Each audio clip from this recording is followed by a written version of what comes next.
जिंदगी जीना है तो हर हाल में चलना सीखो। जिंदगी जीना है तो हर हाल में चलना सीखो। खुशी हो या गम, हर हाल में जीतना सीखो। नमस्कार दोस्तों, हिंदी साहित्य लाभ चैनल में आप सभी का स्वागत है। इस चैनल के हम के माध्यम से UGC net, JRF, TGT, PGT आगामी 2023 की एग्जाम को ध्यान में रखते हुए तैयारी कर रहे हैं। और आज हम सभी का विषय है भक्ति काल से निर्गुण धारा, जिसको दूसरा नाम ज्ञानेश्वरी शाखा है। अगर इस चैनल पे आप नए हैं तो please like, comment and subscribe जरूर कर दीजिएगा, ताकि मुझे मोटिवेशनल मिलने के साथ साथ हम आप सभी के बीच ऐसे ही प्रश्न और वीडियो लाते रहें। तो चलिए दोस्तों, देखते हैं आज का मुख्य विषय निर्गुण धारा। निर्गुण धारा ज्ञानेश्वरी शाखा। निर्गुण धारा के ज्ञानेश्वरी शाखा को विद्वानों ने कई नाम से संबोधित किया है, जो निम्न तरीके से हम सभी देख सकते हैं। कहता है कि प्रस्तोता और नामकरण। सबसे पहले आता है रामचंद्र शुक्ल। इनका नामकरण है ज्ञानेश्वरी शाखा। किसको दिए हैं? ज्ञानेश्वरी शाखा को दिए हैं इसका नामकरण। हजारी प्रसाद द्विवेदी निर्गुण भक्ति नाम दिया है। राम कुमार वर्मा ने संत काव्य नाम दिया है। परशुराम चतुर्वेदी ने संत काव्य और गणपति चंद्रगुप्त ने संत काव्य। मतलब यहाँ पर गणपति चंद्रगुप्त और परशुराम चतुर्वेदी ने संत काव्य दो नाम दिया है। ज्ञानेश्वरी शाखा को नाम यहाँ पर प्रदान किया है। उसके साथ साथ राम कुमार वर्मा भी हैं, मतलब तीन है। राम कुमार वर्मा, परशुराम चतुर्वेदी और गणपति चंद्रगुप्त ने संत काव्य नाम दिया है, और रामचंद्र शुक्ल ने ज्ञानेश्वरी शाखा नाम दिया है, और हजारी प्रसाद द्विवेदी ने निर्गुण भक्ति काव्य नाम दिया है। संत काव्य धारा के प्रथम कवि और प्रस्तोता कौन कौन है? यहाँ पर देखिए, आचार्य रामचंद्र शुक्ल कबीरदास को माने हैं। किसको माने हैं? संत काव्य धारा के प्रथम कवि किसको माने? कबीरदास। किसने? रामचंद्र शुक्ल ने। हजारी प्रसाद द्विवेदी ने कबीरदास को माने। किसने? कबीरदास ने हजारी प्रसाद द्विवेदी को भी माने। गणपति चंद्रगुप्त ने नामदेव को माने। कौन? गणपति चंद्रगुप्त नामदेव को माने हैं। राम कुमार वर्मा ने नामदेव को माने हैं। दो विद्वान यहाँ पर नामदेव को मानते हैं। कौन कौन? एक है गणपति चंद्रगुप्त और दूसरा राम कुमार वर्मा। रामस्वरूप चतुर्वेदी ने कबीर को यहाँ पर हिंदी संत काव्य धारा के प्रस्तोता माना है। तो एग्जाम की दृष्टि से यहाँ पर बहुत ही उपयोगी है। आगे है रामचंद्र शुक्ल ने लिखा है। रामचंद्र शुक्ल ने लिखा है कि निर्गुण मार्ग निर्दिष्ट प्रवर्तक कबीर दास ही थे। किनके अनुसार? रामचंद्र शुक्ल के अनुसार। हिंदी में भक्ति साहित्य की परंपरा का प्रवर्तन नामदेव ने किया। किसने? नामदेव ने। भक्ति साहित्य का प्रवर्तन किसने किया? परंपरा का नामदेव ने किया। महाराष्ट्र के संत परंपरा के आदि कवि, मतलब शुरुआती कवि कौन थे? मुकुंद राज थे को माना जाता है। सन 1190 में मराठी का पहला काव्य ग्रंथ विवेक सिंधु लिखा। किसने लिखा? कवि मुकुंद राज ने। कहाँ के रहने वाले थे? महाराष्ट्र के संत। सबसे पहले कब हुआ था? 1190 में। और उन्होंने कौन सा ग्रंथ लिखा था? विवेक सिंधु। बहुत इंपॉर्टेंट है। महाराष्ट्र में महानुभाव और वारकरी नामक दो संप्रदाय प्रचलित है। कौन कौन? महानुभाव और वारकरी। महानुभाव संप्रदाय के प्रवर्तक चक्रधर और वारकरी संप्रदाय के प्रवर्तक मूल प्रवर्तक संत पुंडलिक माने जाते हैं। ये इंपॉर्टेंट रहेगा। किंतु ऐतिहासिक दृष्टि से वारकरी संप्रदाय के प्रथम उन्नायक संत ज्ञानेश्वरी शाखा है। मतलब यहाँ पर ऐतिहासिक दृष्टि से भी पूछा जा रहा है और शुरुआती चोर में भी माना जाता है। तो यहाँ पर देखेंगे ज्ञानेश्वरी शाखा ज्ञानेश्वर ठहरते हैं। आगे है महाराष्ट्र के भक्त संत नामदेव का संक्षिप्त जीवन परिचय। उनका जीवन परिचय देखेंगे। संप्रदाय कौन सा मानते हैं? वारकरी। कौन? नामदेव। इनका जन्म होता है 1135 में और मृत्यु होता है 1215 ईस्वी में। जाति कौन? दर्जी थे। और इनके गुरु का नाम था बिसोवा खेचर। ये यूजीसी नेट 2021 में क्वेश्चन पूछा गया है। इनकी भाषा क्या थी? इनकी रचना और भाषा इनका अलग अलग था। जिनमें कहता है कि मराठी में इनकी एक रचना थी अभंगा था, और हिंदी में गुरु ग्रंथ साहिब में इन्होंने हिंदी में ग्रंथ रचना की थी, और मराठी में अभंग। इनके गुरु का नाम था बिसोवा खेचर। बहुत उपयोगी है। नामदेव की हिंदी रचनाओं की भाषा निम्नलिखित है। यहाँ पर इनकी भाषा जो हम लोग देखेंगे, पहला है सगुण भक्ति के पदों की भाषा क्या था? ब्रज भाषा था। सगुण अगर भक्ति पदों में अगर कोई रचना करती थे तो वो था ब्रज भाषा में, और निर्गुण पदों में वो सगुण में था। अब नीचे में निर्गुण पदों की भाषा नाम पंथियों द्वारा गृहीत खड़ी बोली या सदुकड़ी भाषा का प्रयोग करते थे। तो यहाँ पर दो प्रकार से यहाँ पर प्रयोग देखने को हम सभी को मिलता है। किसका? नामदेव का रचना में। आगे है प्रमुख संत कवियों का संक्षिप्त जीवन परिचय निम्न है। देखिए रैदास, यहाँ से जो क्वेश्चन है ना पूछा जाता है कि क्रम काल क्रम अनुसार आप लगाइए। तो सबसे पहले आते हैं रैदास। रैदास का जन्म होता है 1388 और मृत्यु होता है 1518 ईस्वी में। जन्म स्थान काशी में होता है और इनके गुरु का नाम था रामानंद। जाति के ये चमार थे। अगला है कबीरदास 1398, मतलब रैदास सबसे पहले जन्म लेते हैं। उसके बाद जो कबीर है 1398, मृत्यु 1518 काशी में, और रामानंद इसके भी गुरु थे। और जाति के जुलाहा, और इनके माता पिता नीरू और नीमा थे जिन्होंने पालन पोषण किया था। आगे है जम्बनाथ का 1451 में जम्बनाथ, और मृत्यु होता है 1523 में, और इसका स्थान रहता है नागौर। और इसके गुरु का नाम था बाबा गोरखनाथ, वही गोरखनाथ जिन्होंने नाथ पंथ का संपादन किया था, मतलब आगे परिवर्तन किया था। ये जाति के राजपूत थे। आगे हरिदास निरंजनी 1455 और मृत्यु होता है 1543। ये डिंडवाड़ के रहने वाले थे। इनका गुरु का नाम था प्रयागदास।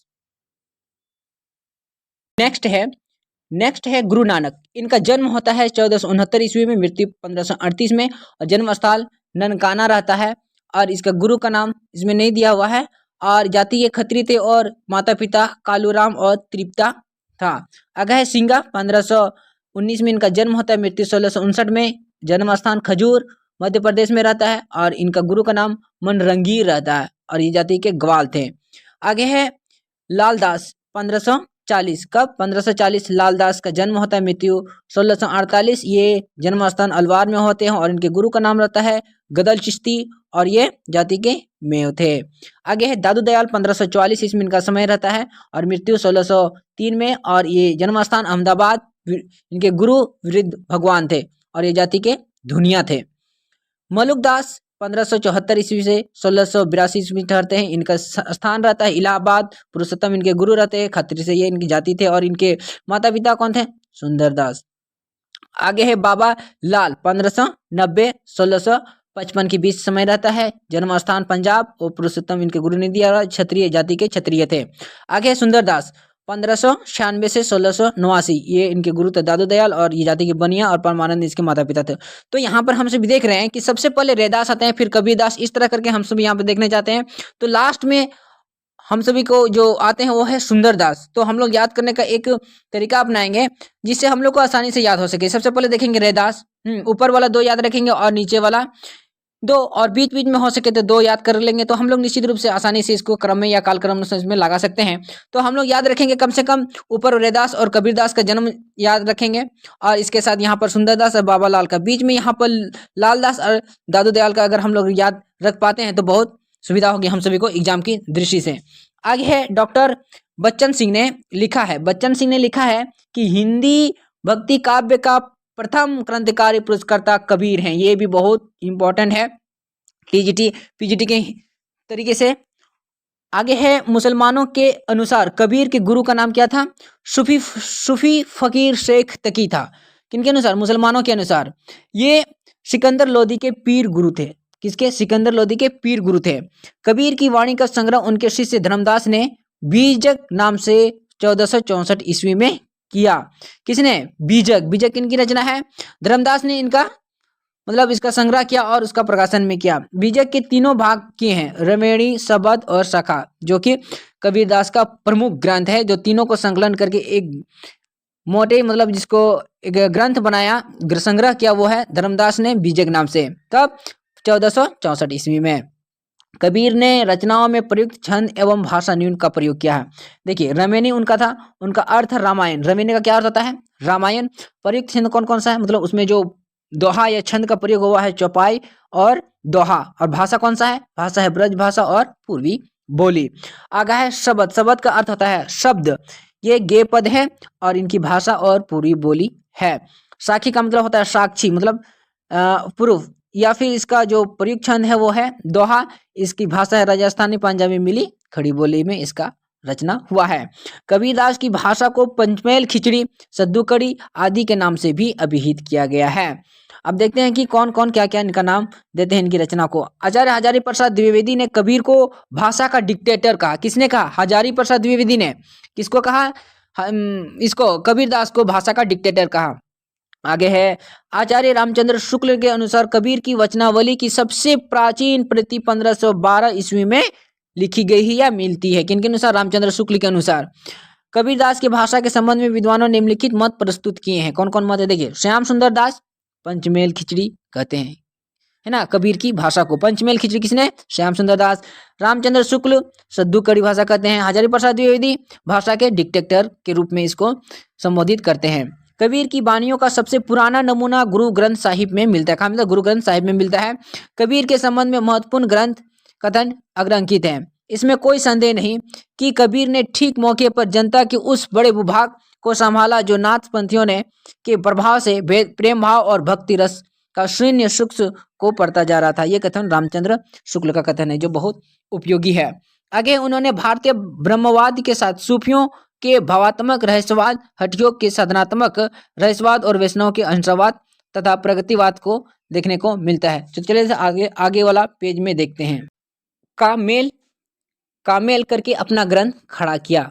ये क्या है? आचार्य रामचंद्र शुक्ल का कथन है। भाषा बहुत परिष्कृत और परिमार्जित न होने पर भी कबीर की उक्तियों में कहीं कहीं विलक्षण प्रभाव तथा चमत्कार है। प्रतिभा उसमें बड़ी प्रखर थी, जिसमें संदेह नहीं। ये कथन भी रामचंद्र शुक्ल का ही है। आगे कहता है कि कबीर की मृत्यु मगहर में हुई थी। कबीर की पत्नी का नाम लोई था तथा पुत्र पुत्री का नाम कमाल तथा कमाली था।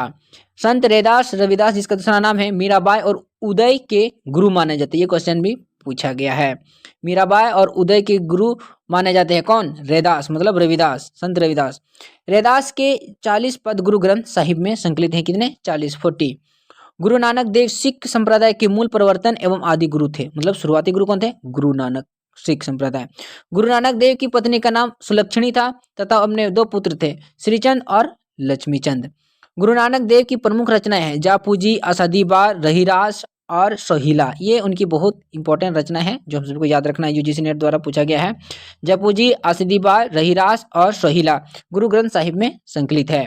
जापूजी नानक ग्रंथ का दर्शन सार है। क्या? जापूजी नानक दर्शन का सार तत्व है। नसीहतनामा नानक देव का महत्वपूर्ण रचना कौन है? नसीहतनामा। संत प्रमुख संत कवियों से संबंधित प्रसिद्ध स्थल निम्नलिखित है। मतलब उनका जो समाधि स्थल है वो कहाँ कहाँ है? सबसे पहले आता है संभर स्थल का समाधि आता है जो जम्मूनाथ का है। अलख दरीबा सत्संग स्थल है वो दादू दयाल में है। बाबा लाल सेल का बड़ौदा है, बाबा लाल का है। मगहर मृत्यु कबीरदास का है। संगानेर मृत्यु स्थल है सुंदरदास का है। भराने राजस्थान मृत्यु स्थल है दादू दयाल का है। और द्वारका का है सत्यनाथ मीराबाई का कहाँ है? द्वारका। तो ये था दोस्तों आज का हम सभी का वीडियो, और ये बहुत ही एग्जाम की दृष्टि से उपयोगी सिद्ध होने वाली है। तो ये जो वीडियो है दोस्तों, ये एग्जाम की दृष्टि से मोस्ट इम्पोर्टेंट है।